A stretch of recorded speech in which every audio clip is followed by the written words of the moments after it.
I'm Greg Hemphill, I'm his co-writer. And I'm Donald McLeary, and I'm his co-writer. Well, I think the very first conversation came when Vicky Featherstone, who I think had been harbouring a notion to put the Wicker Man on, was looking for some writers. And so from that point of view, we were hired guns, and we went along and sat down and began to talk about what the best way to tackle the material was. Was it to put it on, to celebrate the film by staging the film, or was it to take the notion of the film and the spirit of the film and create something new? And Vicky took us in that direction, and we were sort of very willing to go in that direction because it seemed much more exciting.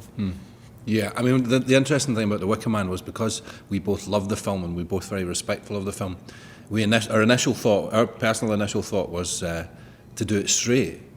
But then you realise that you're on a hiding to nothing there, really, because it's such a good film that if you're sitting in the theatre, you'd just be sitting there thinking, why am I not just watching the film again? So it was great when Vicky gave us this notion that we would do a sort of meta-textual thing. I love saying meta-textual. I've never had so much pleasure in saying a word. Meta-textual. Where we had this group of players and their own drama, which sort of parallels what's going on within the Wicker Man on the stage whilst they're running the Wicker Man. And the great thing about that is it really opened it up for us to create surprises and new bits of drama and new bits of comedy that are in the spirit of the film but not necessarily by rote. And so that audiences coming into it who like the Wicker Man or love the Wicker Man will still have surprises hopefully in store for them. The starting point, the jumping off point is that you love this thing and you're passionate about it, completely passionate about it. So that it feels as if we came off on the right track right away because of that.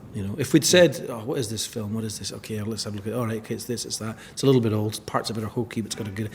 We would have just gone off completely in the wrong tangent. You know what I mean? Yeah. I think we needed to sort of be obsessed with it in order to kind of do it justice, I think we've taken it really, really seriously so that the audience can have a good laugh.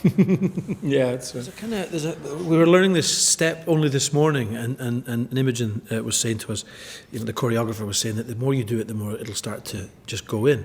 And we found that as we were writing it, actually, as we blended the two stories of the Wicker Man and the Loch Parry Players, we found all these happy coincidences, happy accidents as we went, that actually we hadn't really discovered, or we had discovered them, but we hadn't manufactured them. They were just there. The notion of an amateur is not the notion of someone who isn't good, but only of someone who isn't doing it professionally. That's kind of how we've defined that, I think. But it's also a lot more fun.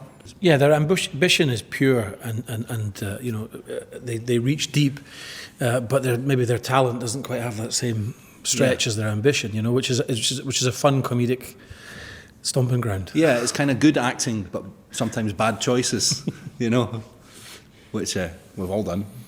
And to this day we still do. We still do, yeah.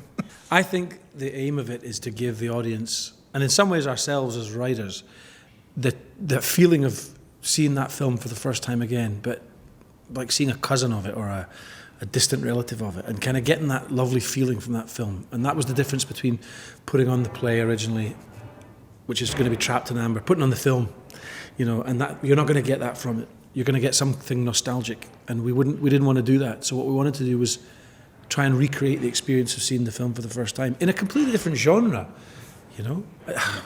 It's actually we're probably more ambitious than the Loch Parry Players. Actually, they're going to burn us at the end of this. Yeah. Well, that's it. The tagline on the poster is "Someone's going to burn for this," and we've always assumed that will be us.